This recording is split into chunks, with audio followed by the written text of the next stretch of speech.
Tibay vek ule kini Central YMA chuanin kumsang ni somni pali Chapchar Kut in vain tibay chachi kan buk cheu ni hei voina hianin mizo teina kan kut nei zinga hluber Chapchar Kut kan lom dona nia lamwala hei mi an local khom chan tup me dar som bakha chan tur ti ania voina hianin mizo lam chi shang shang te zai thiam chi shang shang ten min oi dona nia kan mid le beng atlai don le kan sha thir tu mi puiten mu na min ti ve nge kan be se ani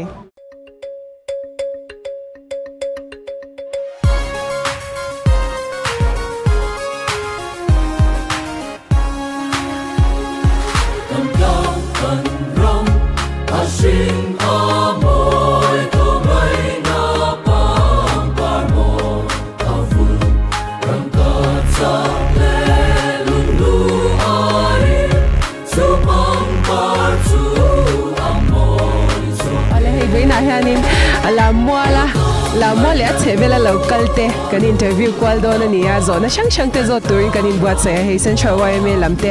chanin voina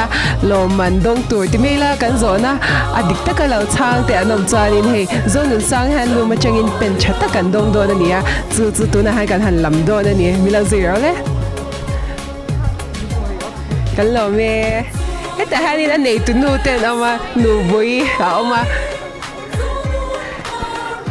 kan lo me manin chunga hei anzara voina Lawmna te sem tu te kan nei dona ole hei kum chu kum dang ang lo takin kong sira te hei food stall te o ma in lo shat thei dan tu chuanin sutla panga khanin kong an block a he tlama motor kalkwal theinan siamania he tlama Toyota howin an motor te an lo display he tlama hanin restaurant shang shangin an ei tu tui nai tak tak an lo chhop chhuak boka satlama sonin e puante kormoi tak tak mizo thuam moi tak tak meite an lo zuar tel boka tung kum chu hei an wam don khop me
ole hei tuna hanin kabula pushwai hetlai mi zo in nal tak me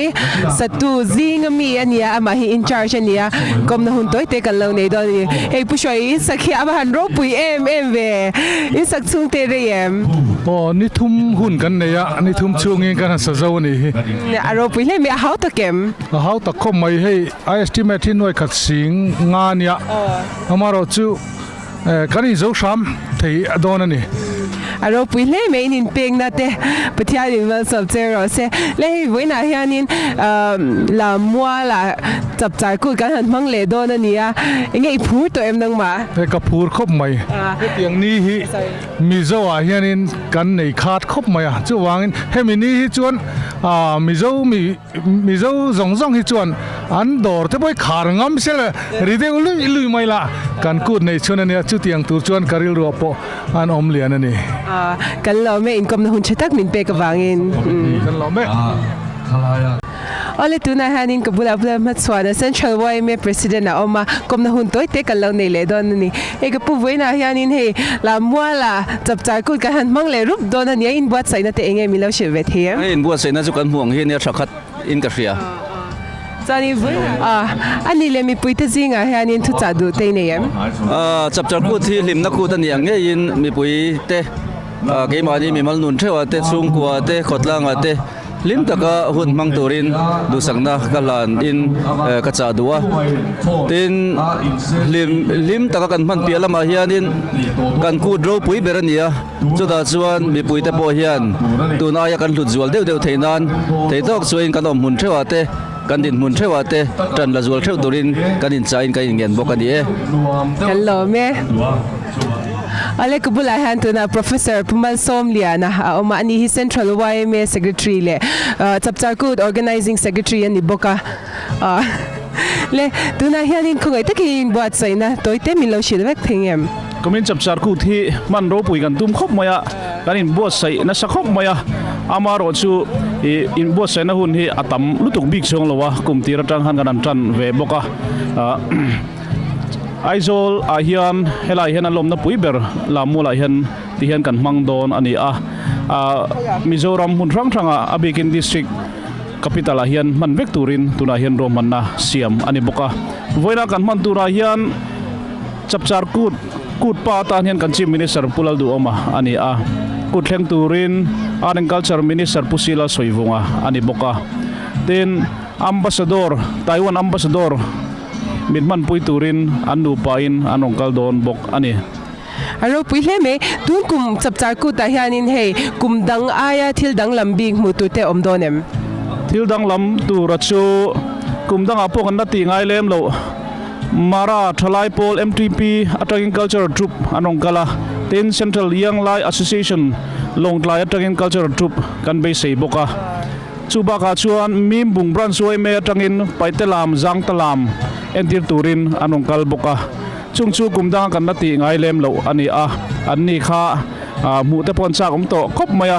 ten chapchar kut hian kan ti thinangin chero te khwalam te lam turin aizol ko puichunga bran suai me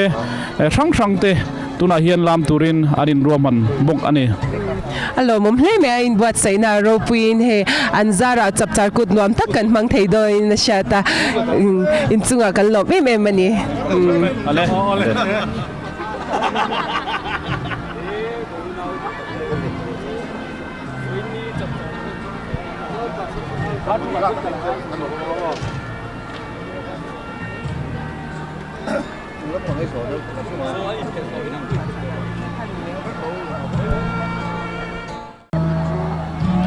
ale tuna hanin puringa kulikon music and cultural committee kan chairman nilai kabula hana ding meka anin buat sai na toite khongai milo shil se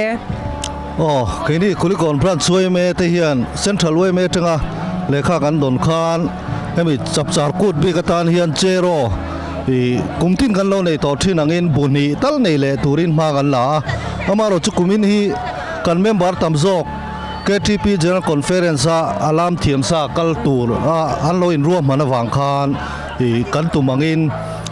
buni kan nei thei dalawa tun tuma hian bukhat kan nei dona ti chuan hemi bukhat nei tur po hian kan tluang pa ngai kan ti kha kan thiam sa kan nei nual chungin hemi tuna bu zai takahi athiam kha kan lo nga lova chungte ni wang chuan I tlema athiam lo deu te poka kan hanin zir chopa tiang chuan a hun a tep te ra wang khan le veng chunga chiat tok kan nei zona wangin duang takin kan zir tam theilowa awain zan sari nge moni chau kan zir theya amaro chu tun tuma hian inel na ni lo ma sela kan thapa ngai tak tu le athiam pol ni tur chuang kan in be sei ani aro puile me in buat sai na te an fak ome kan lo me ne pai te ming le ko le in ko mang o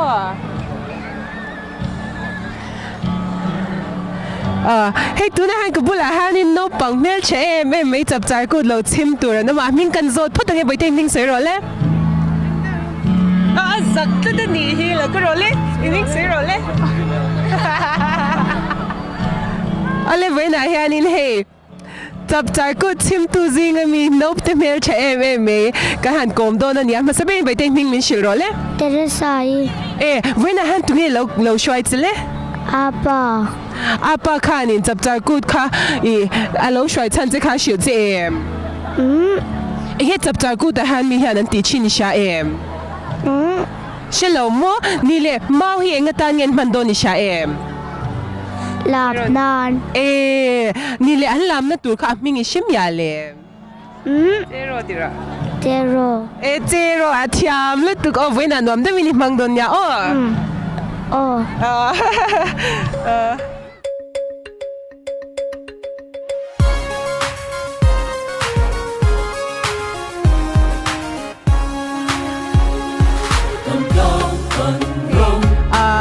zero kan tur le a khong tu te mi chen kha kan ha ko mang le an ba boy ta game tan bolo tu lo ko le ko branch che ngai lo ka le lungver che ge ti ngai lo ka mi han shin lak te lungver basin ani le boy na hanin zero hi bueng zan ngai lo kan thei do le bukhat ro pine me in buat sai na te che to ki tiem kan win bua sai thavian ka sia boy na lam thiang ve do le don rap thiam ve don la wo me che de yin lam don ya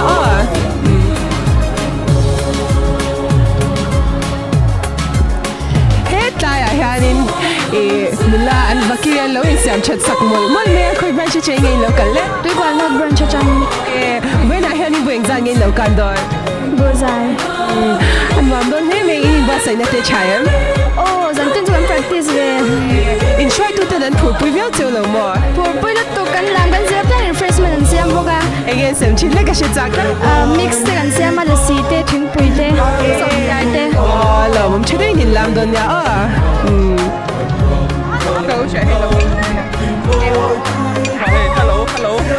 hello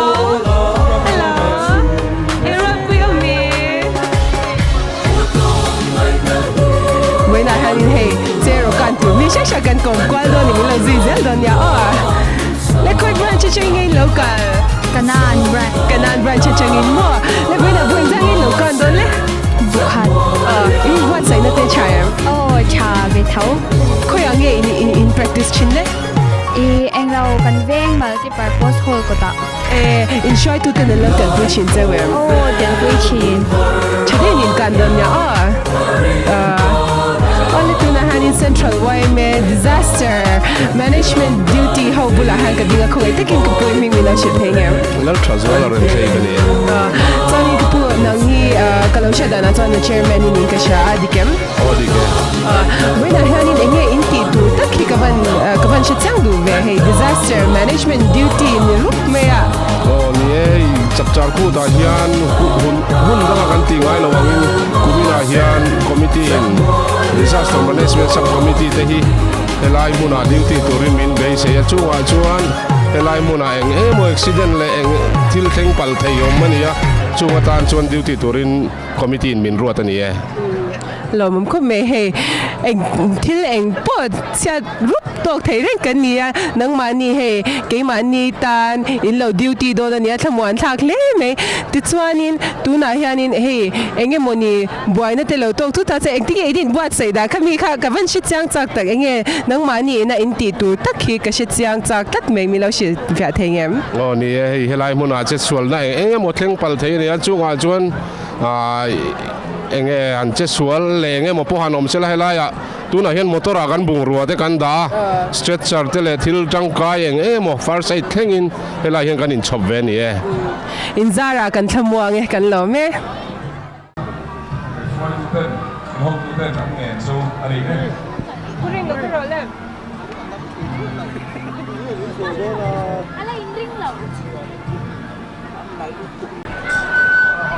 Ole tunahanin disaster management unit and group leader kabulahan na dinga kung ite kinimping milaw shiltenge kaming hi peter lal mga zola niya mission veng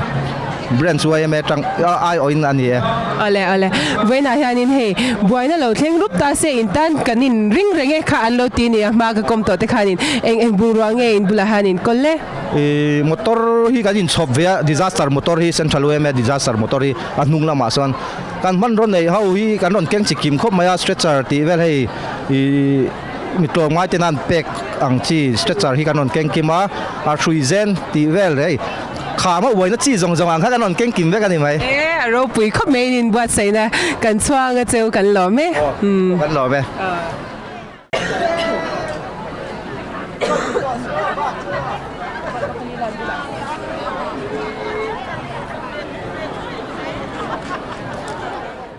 โอ้เลยให้ตัวน่ะเฮียนินมีปุ๋ยซิงอ่ะฮันลูดเวเร่เวงิละทีรอเฮ้ยตายอ่ะฮันนินนูเขาเห็นมวยก็ติดลุดตัวก็ให้ลูกคุมช่างเองดีไซน์เงี้ยก็แล้วเชียงไงเราให้ไอ้อันซิงอ่ะฮันกันช่วยเร่เองแต่ให้ได้ก็เราช่วยอ๋อแล้วก็พี่คุยบรันช์เจงไงเรากันเลยRepublic mo ni lepi ente in lukum hi kavan chitiam lo kavan chenga lo nang mani design em ni ni le in lukum hian in ming te aneyem ming anei po kavan chilo he kan pi ti hadan chang ham hey voina hanin thuamin ang vekin in local nang mani hoi eng pol nge milo shil theyem MHP ang in kan local in na le me kan ni le khong ai te lukum design tu khamilo shil theyem kan ho Headquarter sa tangamo siam dan turan ron soy angin kan lam na mil turin kan siam par lam ani do na wangin pang par bela lukum kha siam ani moi khop me par lam han lam do na nia kan hutsak to mani ge mani ponan moi box ya chade ni lam do nya ole tu na hanin ka bua pilal than moi ma khong ai takin ka pi khoi branch cheng in local mi lo shil thengem bong kon south branch atang kan local ani hey MHP scarf ora khong ai takin in venga khanin MHP hoina dun chapchar ku da ta hin bua sai na khong ai takin mi lo shil thengem kan in buat sai na sa khop maya headquarter sa tang imran somni than swazinga kan telve lau mai chapchar ku talam tur hian zan tin kan zira na sa takin kan urlok ve ni ro pile me in buat sai na te alo mo me voina chapchar ku nom ta ka mang turin du sak na kan hla na che kan lo me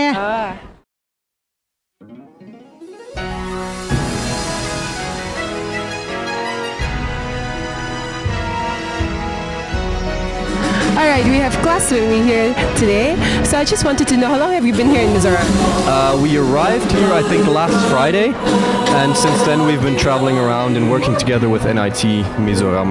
Yeah. Okay. So how is Mizoram treating you so far? Mizoram is treating us very nicely. We've had local guides take us all over the place. We went to some national park. We've been hiking across Mizoram. It's very nice. Yeah. Okay. So do you happen to know the true meaning of Chapchar Kut? We don't know, but we just got the booklet and actually we're reading through it as you came along. All right. I hope you have a pleasant stay out here and enjoy the event. Yes, thank you very much. We'll enjoy. Thank you for your time. Thank you.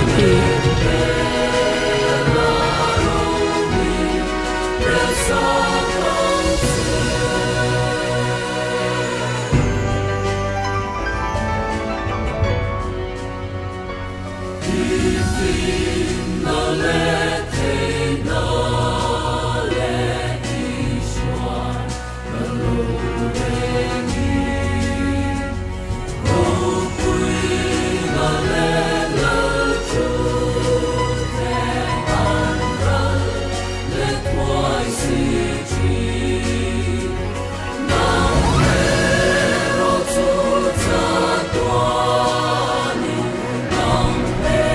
tu na hanin hei kabula Upper Republic achanga lo lam tur te hei no pang lo ko le boya heta kabula lo ding ro le imi mi lo shil thei em ma song ko ni le mo tu na hanin mo zo no ka zo don che min chan dik chuanin pen ka pe don che ni chu mo ale ka zo tu chu mo kan kut pa tu hian mi shil thei em an ngai to bang bang te pulai do ma chang di kan itu da pen kan lo pe nga le wena hani ngai lo ti ve don le chero kan ko wa chun anu le wa kholam kan in ram kan lo le tu na heta nu la lam ho kan de ve te ang I chero in zi lai khanin voi khat talan an I chi swal to che swal to an vi lo wo na shan lo ani le mo in wa sai chu in shai tu te dan wa pui che we in ting in zi dan tlang pi mi lo shin theng em in khom za na te bzir nge ngai ta achan chu hun kha tep tiar to wang khan in khom za na chuanin dariat nu lama te kan zeta in khom za na wa chuan dar sari vela tang kan chan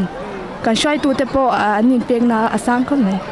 alo mo me chade ni lam don ya kan lo me ai nin kara han ko ai te ki galo ding so karo le me han nai chat te ko ai te ki pui se tra ko ai te ki ga pui ming mi lo shil theng em ke la chan pui a khari lal rong bola koi branch chang in local ramhlun sport complex atang don we na hian in englam nge in lo mi lo mu ti don le bu ai zai chero le kholam van ro pui ve in van mu ti nem don ve tro le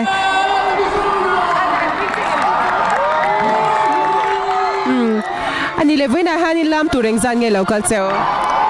hey mi som ni panga bor ve kan ni thiang lam tu zong zong chu aro pui le me in branch te in van chwanom tak em we na hun limom tak mang turin du sang na kan la na cheu kan to me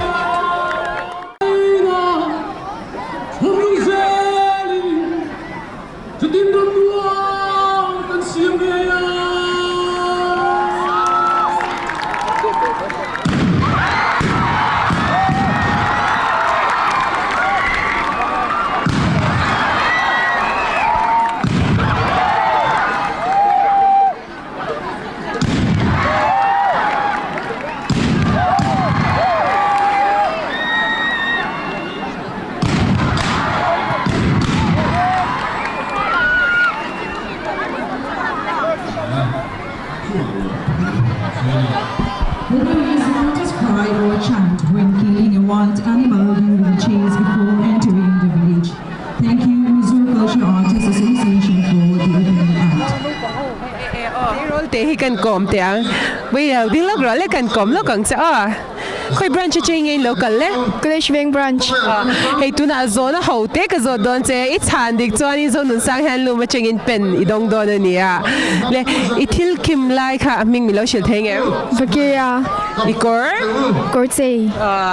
sang dik athiam lu tu le we na hian in branch ching in bueng zan ngei lo kan thei don le buriat kan lo me buriat lai me lo kan thei branch nen van chwanom tak em we na chade win in lam don ya ai kan la na che ale tu na musician ka ngai san me urem sam se kan ti deu kher teang even shang in en chin chuan in shang ani hianin bass guitar pera kom na hun toy te kan lo ne ga voina hianin la engzat nge ilo per chwa vel don han sei lang te band ang hianin la som pakhat som pani excuse me som pani kan di noeng ria ganin po cha venesa kom he kar thumvel full swing in jing zan so mang khan mo eka ka thian te ka band mate ste tin kan organizer te an thal tu kan fel tu kan nuam ko mai alo bo me nakuma pathian zara kan dam charin in zu chawle tak do na yam min ruat le phot chuan kan ai ngai lo wang ho we na chadewa in perform theina du sang na kan la na cheo lo me tu na hiani chan Mari West cho in kom tur kan tlan bo tlat mai lo ka ro tlan bo kan phal lo ama saberin ku che bai ka pu khong ai takin ming mi lo shil thei nge zare moya khoi branch che ngin lo ka chan West branch suai me we na hiani eng nge in lo ti don le in branch che ngin chero le kholam kan branch kan ti don ni ani le zero le khwala ma chani nang mani member engzat nget lo tel thei don cheu le som ni panga bor pe kan ni aro pui le me in zara he chapchar kut hlotlin na pakhatin nia chade was lam turin du sang na sang ber kan hlana cheu kan lo me le bui handing lo gro le ka lo kom lo kang che chu o chanin kabula khanin mi papa khat kalom le se he ta sira mi hi kan ko ngal dei te ang le khoi branch che ngin local chân pui branch che in mi lo shil theng lan ne saki Daniel ngu than pui Daniel hi thil kan zo dei te ang ka zo na hi min chan dik thei chanin zo nun sang han lu matangin pen nin dong don ania chuwang chanin chade in min chang don nya le buina zero in lo kan don ania nang ni chanin in khong ang tro ni le zero hanin mawing zat nge om le kan na han le en mya lawin so som paruk vel nyang han siar chi dei chi sei dikem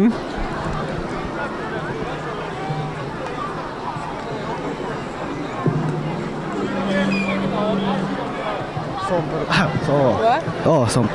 sei dik tat me chu ba chanin pen kha kan lo penga khale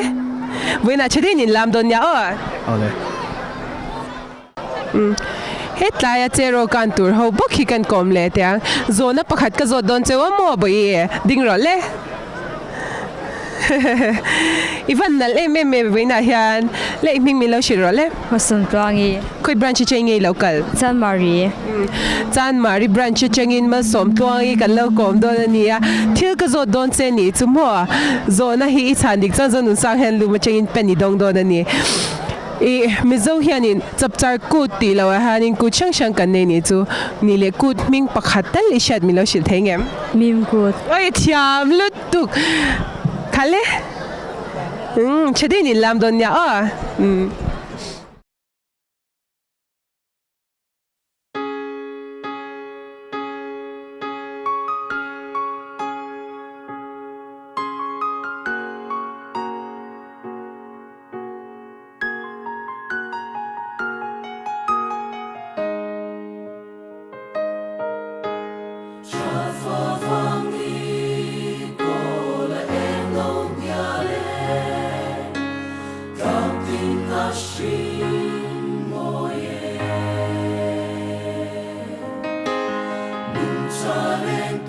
Okay. Hello, sir. Can you please tell me your name? My name is Asif Jamal Ansari. Okay. Where did you come from? UP Uttar Pradesh. Okay, how long have you been staying here in Mizoram? January. January. So, can you please tell me your reason for your stay? My job here, na. So, how do you like Mizoram so far? Good. Good. Have the people been treating you well? Well, very well. Okay. So, is this your first time attending Chapchar Kut? Yes, first time attending Chapchar Kut. How do you find it so far? Yes. Okay. I hope you have a good show. Hetla mahan camera om hoi role le buite min shil role Matthew Varal Peka. Pol exam ngai ni to Pol thum ka ni to don. Wow, ani le ko school ngai kalle. Pravaria. Ani le mo tu na han zo na ka zo don che mo min chan dik thei chanin school ai man tur pen kha zo lu sang hen lo minan pe don che chu wang chanin dik ta ka min chang tum don ya tu nei itte a kha yen min le itte pui Ivan thiam me ma noi na shil che mi ale pen kan lo win la nang tu na khale ke po ka lo me nom tu win mang don ya le buite ta ka bul nai lo ka ro le min shil la Zesiu sang pui kuming sang ngai ni to le kum thum tu ngai kor ka chui sak che emo anu muten mo miten in te dan pe che mo mi te kha I ni le ka lo me ti em ma se ai mani ina katavelawa utawa para anu khan ka lo me ti shim shim ang ti roi mo em ani le buena tu ne ni lo ka le apa ne nanu ne zo na ka zo che mo chuanin dikte min chan chuanin pen ka peng che o khoi venga ngi nom le din tharvenga ai ti mo din tharvenga boi te din tharvenga ni ma pa khan lo confirm thayem din thar ve ngan ni chia me tu na pen kan lo peng kha le wena nom de ni pom don ya okay pole ale tu na han kabula han in central way me zai pol conductor kabula adinga khoi takin ka pui ming ni shil thayem ai chlo mo so ma kan ya wena han in han zai che MMV ni wat sai chung te re lo mo we MMV lo central way me zai pol kun tram takhi tung tha to ba hian January tha to ba khan din tram chaw na ba khan in chu lu to chen in wa se no hon hi dan in wat sai na hon nei tlem sia chuan in han zai che te re em ni le tu na han in zai pol la han member in zai ni om khoi takin ni lo shil thayem conductor ne som ni pa ni in zai le zel na tura do sang na sang ve ka hlan cheo kan lo me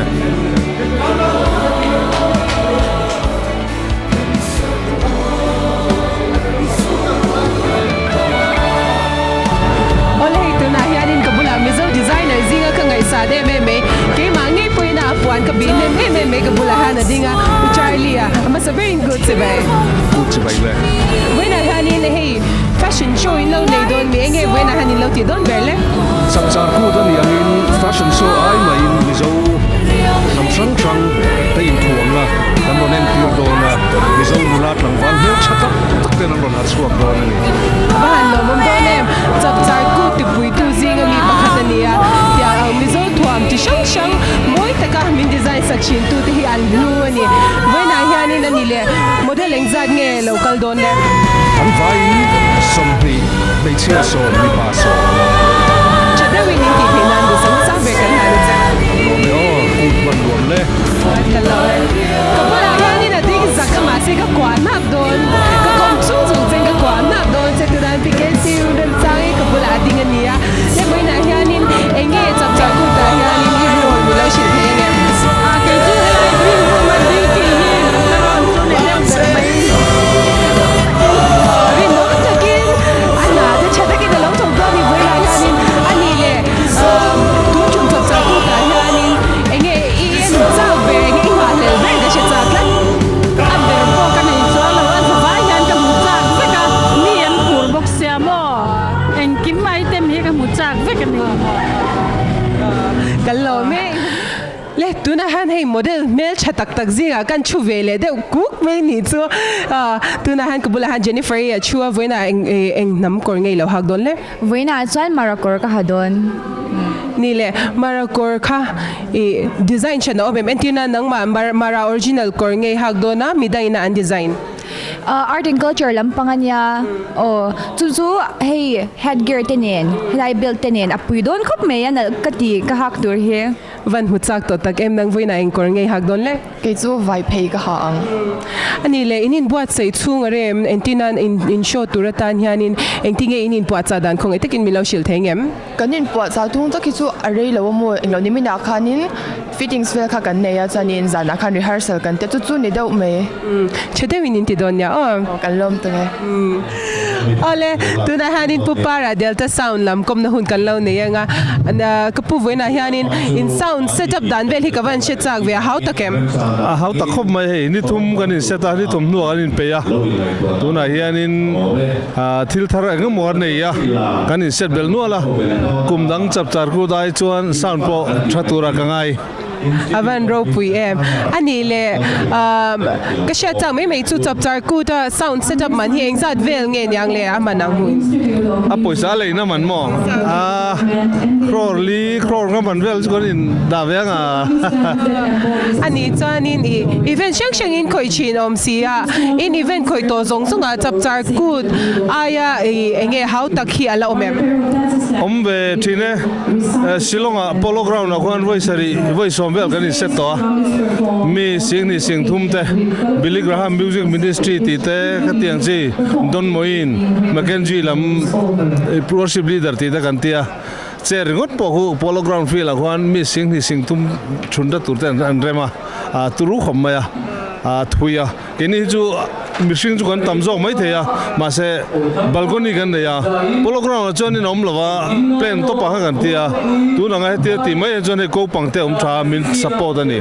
ani a jon delay to war field chan ve nuwa box dang nuwa tiang chi te kha angai to mai aliana cái này rồi chú aro puya kan kut ru pui berani nang hianin hei chu alien bera ka chal deu alo mome tuang takin voina te in sound setup zara hey Chapchar Kut te kan mang do na nia in chunga lom thu kan soya nia tuang takin nang ni po in sum do na zel tura te ma som na tam tak pathani na vu cha kan be se kan lo me kom na hon chatak min pe ka bange ke po lo me tuna hianin model veng wai me branch lam kan president kabula adinga khongai takin kapu min shil thengem si van ro puya voina hianin enge in loti in branch lamin zero le khualam ti turin kan rongkal ni le member engzang nge voina han local theichau a member pum chuanin a member somruk vel kan rongkala amaro chu lam tur hi mi somthum panga vel ani zona dang de kan zo tengche in member te la man zir chung khanin refreshment lamin tok tu ye menge in semchin ka she chaklat khai kan tok tui le thelo ke ni hi amaro chu chang le thing pui te chu zantin kan ti saka ni zan la ma khan ars te kan sak ve ni avalo bom ve o in branch la ma ha kalo in son me don mani le son ro khai ale chade in ti don ya ole lo me ole tuna hanin kabula hanin nula mel chadeu me o ma min kan zo tang ming sei ro le rin pui mo voina han eng ti turing ei lo kal le Chapchar Kut ani le mo boite kumengza ngei ni le kumengza ngei ni sei ro le boite Gumli mo ani le mo school kal to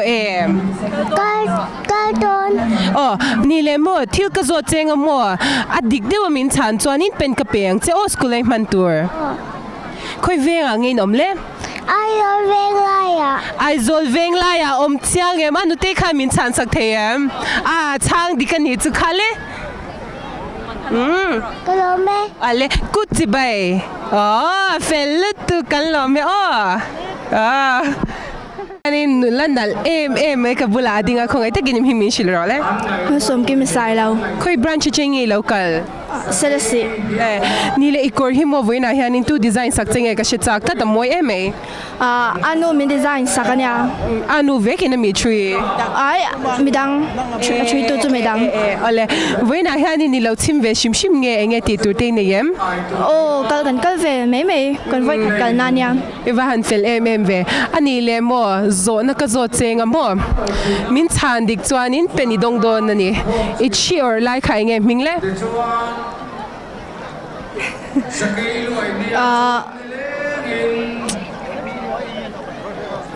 Kashalau anu kha in pui ti dem han zo chin lok te kalau nga kang che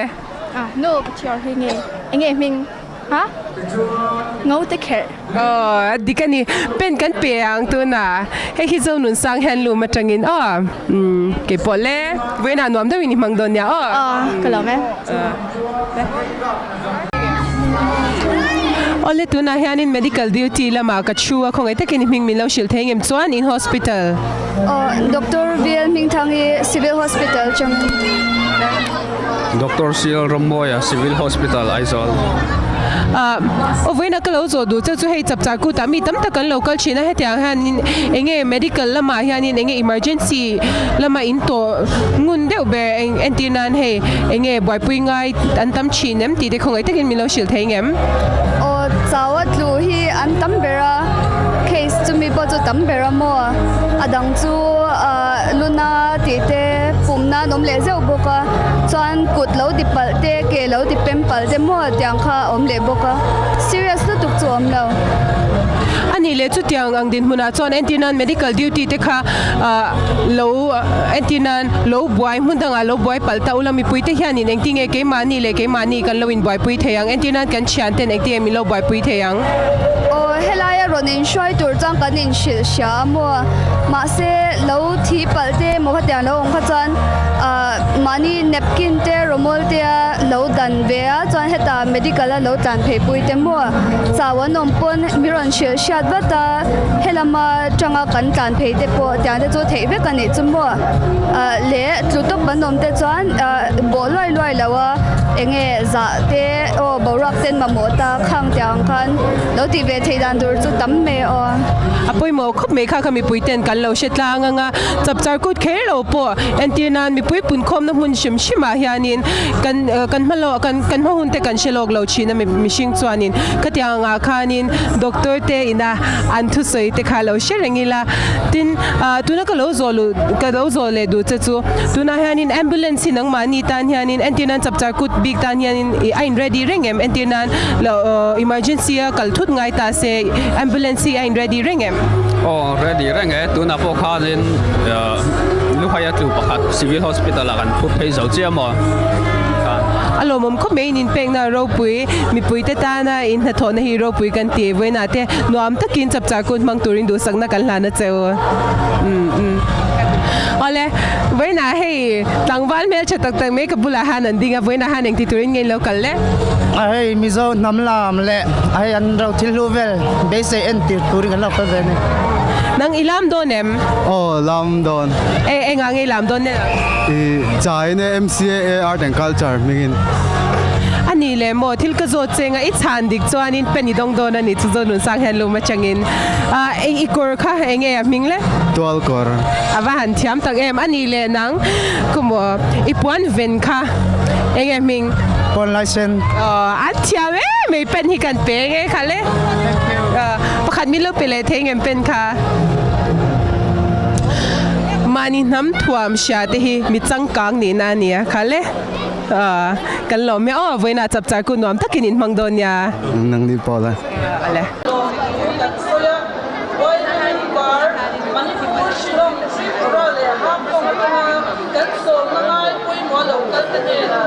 ย้อนสายโอ้ไม่ฟิก็ลงก็เลยก็ลง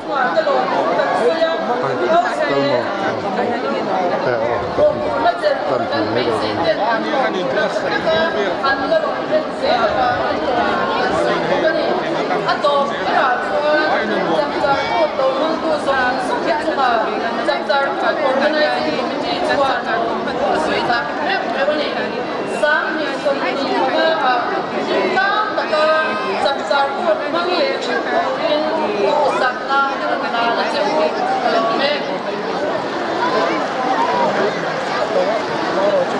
Biggerol, DLMS som kini Director Art and Culture Department sa Lawmna saya ikan Chapchar Kut sami som bani Lawmna Kut khata kan pangsauta utni na lamai hian sai de Lawmna kan ilulan na nei dola in the lai sai yang dar tak ten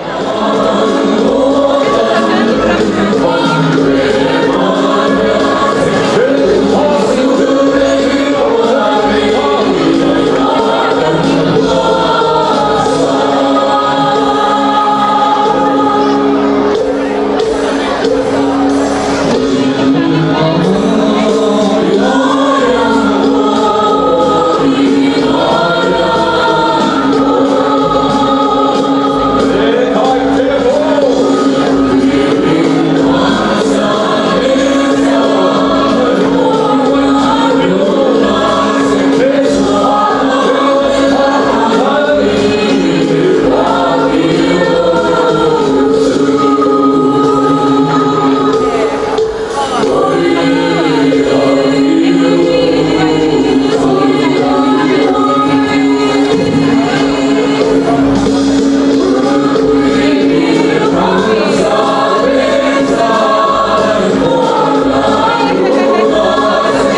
Mizo sai le mo hu tak mai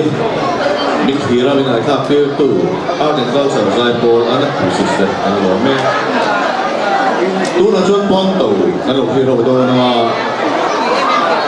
pon to ro na ti tu rin sai mu ni sai lo memorial school bu ko si la lo kan te kan so do naอันนี้เห็นมาไล่เนี่ยอันนี้เล่นช่องโลกฝั่งเต้อันนี้เขียมาอันนี้คือแบบที่คือเต้เราหลังกิโลในหรือว่าพวกไอ้โลกฝั่งกันก็มาอันโลกฝั่งที่ข้ามมุ่งตะกินเราเคียรู้ละนักกินอาปอนโตเต้นี่เราตีดูเวตากินมุ่งตะกินเราเคียตัวนั่นเองเซเว่นดูจุ่มอาเฮีย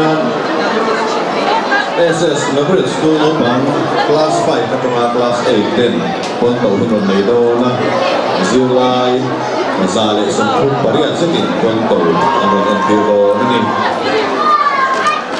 Mizo children have a variety of singing and non-singing games which have been handed down from generation to generation. Since the olden times, there were no schools. These games were the main engagement of young children. Some of them must have been the oldest songs of the Mizo culture. Ponto is likely to play after the evening meals, especially under the moonlight among their neighbors. The Mizo Ponto song played a significant role in exercising the mind and body of the children.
ให้มีเรื่องเช่นเหตุการณ์ทัวตา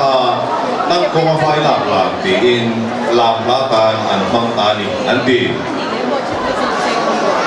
Hãy subscribe cho kênh Ghiền Mì Gõ để không bỏ lỡ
khan ji la ba chapchar kut ran ne ya chwa chuan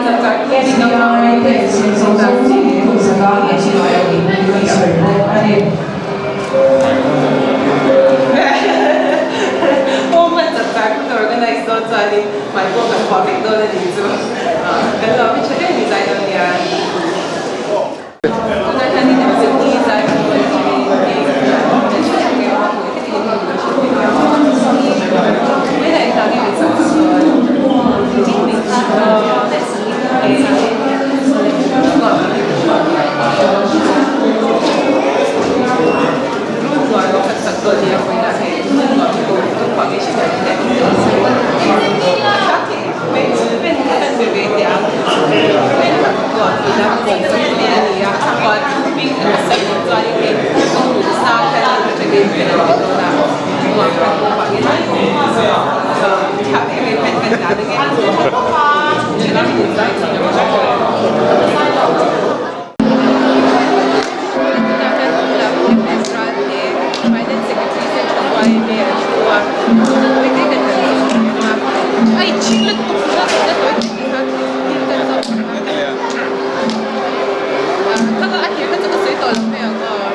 Mizoram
Hello.